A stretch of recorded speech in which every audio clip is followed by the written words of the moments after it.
Hello বন্ধুরা, আবার দেখতে পাচ্ছ আমি কিন্তু রান্নাঘরে চলে এসেছি।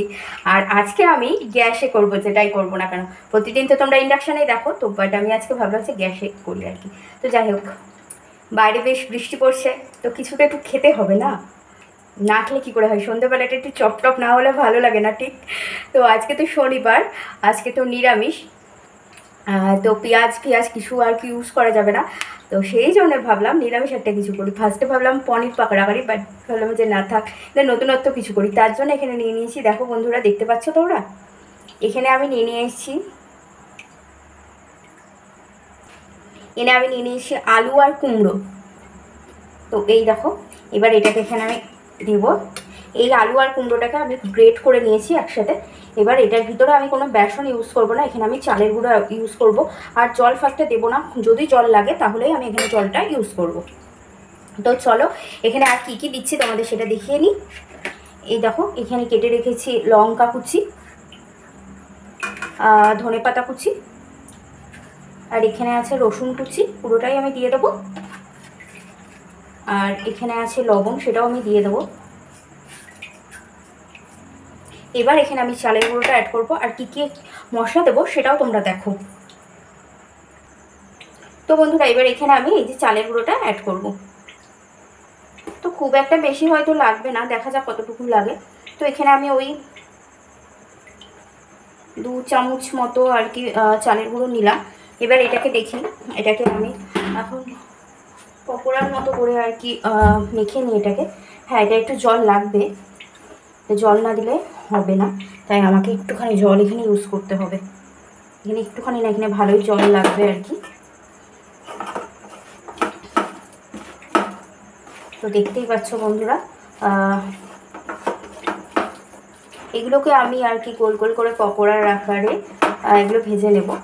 তো এগুলো শুধু সন্ধ্যাবেলায় নয়, এগুলো যদি তোমরা নিরামিষে দুপুরবেলার লাঞ্চে খেতে চাও তো খেতেই পারো, বেশ টেস্টি হয়। বাট আমি কোনোদিনও করিনি, আজকে আমি ফার্স্টই করছি। মানে একসাথে এটা দিয়ে কুমড়োর বড়া খাওয়া হয়, বাট এটা খাওয়া হয় না, এটা কোনোদিনই আমি খাইনি, তো ফার্স্ট করছি, জানি না কেমন হবে। তো দেখা যাক, বা গ্রেট করে নিয়েও করি না, কুমড়োটাকে এমনি কুচি করে নিয়ে আর কি করা হয়। তো চলো, এই দেখো, এটা আমার মাখা হয়ে গেছে। এবার এটাকে আমি এই যে এরকম গোল গোল গোল গোল করে শেপ করব, গোল গোল শেপ দেবো আর কি। তো এর ভিতরে এখনও আমি একটু লঙ্কা গুঁড়ো দেবো। লঙ্কা গুঁড়ো দিলে কিছু না, একটু টেস্ট হয়, তো অল্পই দেবো, বেশি দিলে আবার পেটে সহ্য হবে না। তো এই হচ্ছে লঙ্কার গুঁড়ো দেবো। আর দেবো হচ্ছে একটু কিচেন কিং মশলা, যেটা না দিলে আমার কোনো রান্নায় ভালো লাগে না, তো সেই কিচেন কিং মশলাটা একটু দেবো। বর্ষাতে সব জমে যাচ্ছে আর কি, এত বৃষ্টি হচ্ছে।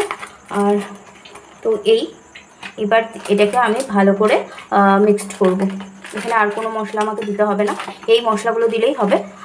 এখানে তোমরা ইউজ করলে ম্যাগি মশলা দিতে পারো, কিন্তু আমি দেবো না। আমি এমনি এই লঙ্কার গুঁড়ো আর হচ্ছে কিচেন কিং দিলাম।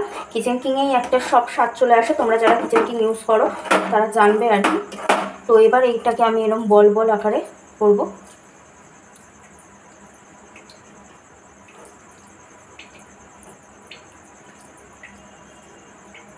আর বন্ধুরা, তোমাদের তো একটা কথা বলাই হয়নি, এইখানে আমি একটা আলু আর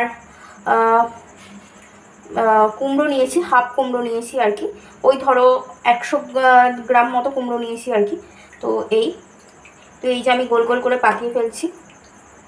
আর বন্ধুরা, আমি তো আমার পরিচয় দিতেই ভুলে গেছি, জানি আমার বন্ধুরা আমার পরিচয় জানে, তবুও আমি ঐশ্বর্য চলে এসেছি তোমাদের জন্য আবার নতুন একটা বর্ষায় গরম গরম রেসিপি নিয়ে আর কি। তো চলো, এই দেখো আমার সব বল করা হয়ে গেছে আর কি। এবার এটাকে আমি ভাজবো, ততক্ষণে তেলটা গরম হতে দিই কড়াইয়ে। তো বন্ধুরা, এই যে এখানে 9টা পকোড়া করেছি আর কি, বেশি করিনি, যেহেতু আমি আর মা, সেহেতু বেশি করার কোনো প্রয়োজন নেই। তো চলো, এবার গ্যাস ওভেনটা অন করা যাক।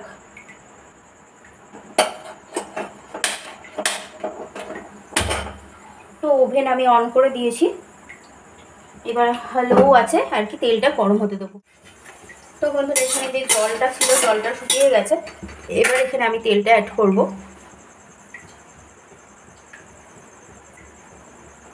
তো তেলটা অ্যাড করা হয়ে গেছে। এবার আমার তেলটা গরম হলে আমি এটা ছাড়া কড়াইয়ে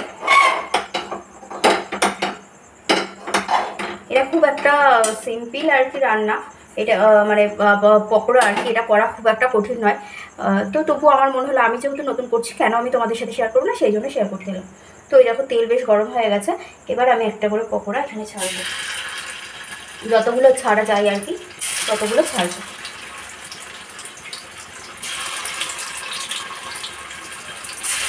তো বন্ধুরা এখানে 4টে ছাড়া গেলো, আমি 4টে ছেড়ে দিলাম আর কি। তো চলো আবার এগুলো ভাজা হলে আমি তোমাদের সাথে দেখা করছি কেমন হলো দেখতে। আর বন্ধুরা এটা লো ফ্লেমে রাখতে হবে, কারণ হচ্ছে বেশি ফ্লেম দিলে এগুলো পুড়ে যেতে পারে, সেই জন্য আর কি লো ফ্লেমে আমি রেখে এটাকে করছি। তো বন্ধুরা দেখো এর একটা পিঠটা আর কি লাল হয়ে গেছে, তো এগুলো আমি এখন আস্তে আস্তে উল্টে দেবো।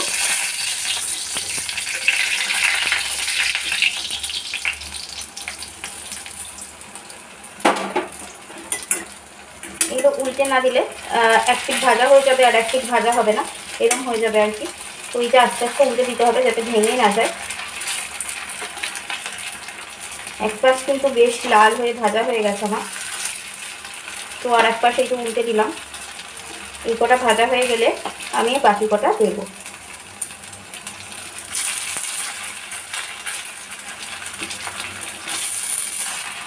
বেশি পুড়ে গেলে আবার খেতে ভালো লাগবে না। তো হয়ে গেলে আবার আমি তোমাদের সাথে দেখা করছি। তো বন্ধুরা এই যে আমার প্রথম কটা আর কি ভাজা হয়ে গেছে, এই দেখো। তো চলো পরের কটা ভেজে নিই। তো বন্ধুরা এই যে পরের কটাও দিয়ে দিয়েছি, এবার এই কটা ভাজার পালা। তো তাড়াতাড়ি হয়ে যাবে কারণ কড়া খুব তেতে গেছে, তো তাড়াতাড়ি হয়ে যাবে। আর আমি উপর দিয়ে একটু তেল দিয়ে দিচ্ছি, কারণ কী হবে তাড়াতাড়ি ভাজা হয়ে গেলেও যদি পিছন দিকটা মানে উল্টো পিঠটা পুড়ে যায়, তো এটা তাড়াতাড়ি মানে ভেতর থেকে তেল দিয়ে থাকলে ভাজা হয়ে যাবে আর কি। আর যেহেতু আমি ডুবো তেলে দিইনি তো এই জন্য আর কি, ডুবো তেলে দিলে এটা করার প্রয়োজন নেই। তো চলো ভাজা হয়ে যাক। তো বন্ধুরা দেখছো বেশ কিন্তু লাল লাল হয়েছে আর কি। তো ক্যামেরাতে না খুবই লাল দেখাচ্ছে, মানে এই যেগুলো ভেজে রেখেছি সেগুলো কেমন একটু বেশি পোড়া পোড়া লাগছে, বাট অতটা হয়নি, সুন্দর হয়েছে। তো চলো রেডি করে নিয়ে তোমাদের সাথে একেবারে দেখাচ্ছি লাস্ট লুকটা কেমন হয়েছে দেখতে। যে আমার পকোড়া রেডি, মিষ্টি কুমড়োর পকোড়া। তো বলো বন্ধুরা দেখতে কেমন হয়েছে, আর এই সহজ রেসিপিটি তোমাদের কেমন লাগলো। যদি ভালো লাগে তাহলে বাড়িতে একবার ট্রাই করেই দেখতে পারো, সন্ধ্যেবেলায় বা গরম গরম ভাতের সাথে ভালো লাগবে, মন্দ লাগবে না। তো চলো বন্ধুরা আজকের মতো এখানেই আমি শেষ করলাম, দেখা হবে অন্য কোনো দিন অন্য একটা রেসিপি নিয়ে বা নতুন কোনো ভ্লগ নিয়ে। তো চলো সাথে থাকার অনেক সুন্দর সুন্দর ভ্লগ তোমাদের জন্য আসতে চলেছে, তো সেগুলো দেখার জন্য আমার চ্যানেলটাকে সাবস্ক্রাইব করে রেখো আর পাশে থাকা বেল নোটিফিকেশানটাও অন করে রেখো। তো চলো আজকের মতো টাটা।